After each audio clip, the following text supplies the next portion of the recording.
Howdy contractors, McKay here. I just wanted to share a few data points that I pulled from some census data on the construction industry that I've recently gone through. And I think it can be helpful to many of you. I'll include links to all the sites that I've referenced. If you want to take a deeper dive, this is just meant to be a quick overview of a few of the interesting nuggets of information that I found in these reports.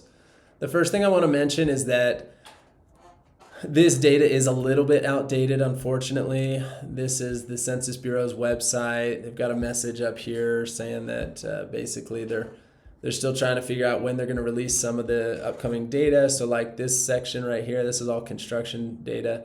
They don't know when that's coming out. So what we're working with, a lot of it has been updated through November, December of last year, but some of the reports actually go back as far as mid-2024 to mid-2025.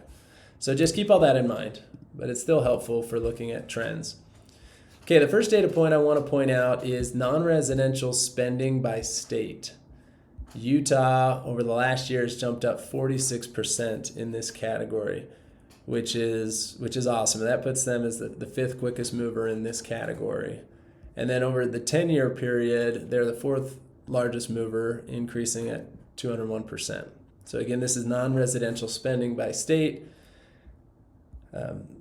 Whether you do residential or commercial, I think this is an important indicator of overall growth of the area.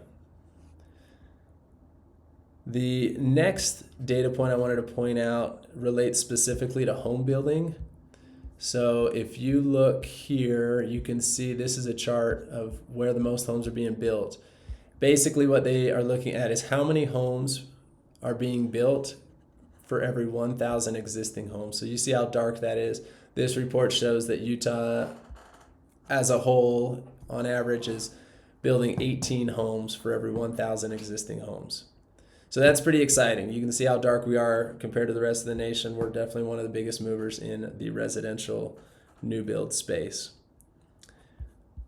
Going back to this report, I wanted to just point out the awesome growth in females in construction. So look, over the last 10 years, females in construction have gone up by 47% compared to the 23% among men.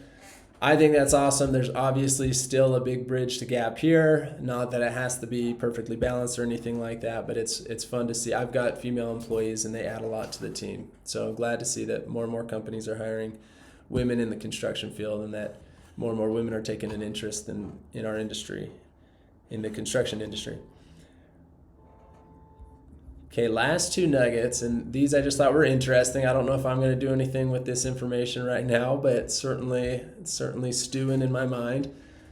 But going back to this non-residential spending by state, I have to point out that Idaho has blown everybody away at 600% growth over 10 years in this category. And again, this is non-residential spend by state, but if we come back over here to this housing report, they are the darkest. So they are currently, let me come down here to the report, they are currently building 21 homes for every 1,000 existing homes. So Utah's close, but Idaho is growing like crazy. Now, I would say these probably shouldn't be the only indicators you look at if you are considering to expand into Idaho, but certainly a couple of things that pique my interest. The last little data point is the non-residential sectors by growth. I thought this was really interesting, but in just 1 year, the religious sector has gone up 20%, almost 21. Now, this is a national report. This is across the whole country, but I do know here in Utah, there are so many churches and temples being built or remodeled. So I know most of you guys are here in Utah. There's a lot of opportunity. If you've been considering getting into this space, now might be a good time because there's a lot of demand. Anyway, I hope you enjoyed my brief analysis of all this information that's out there. It's fun to look, especially if you're trying to make decisions for your business on how to pivot and what to go after next. Maybe you're comfortable in one sector and have considered branching out into another sector or another state. there's a lot of good information in here, and so I'll again include those links in this email, and you can check out the data on your own and dive a little deeper. Thanks.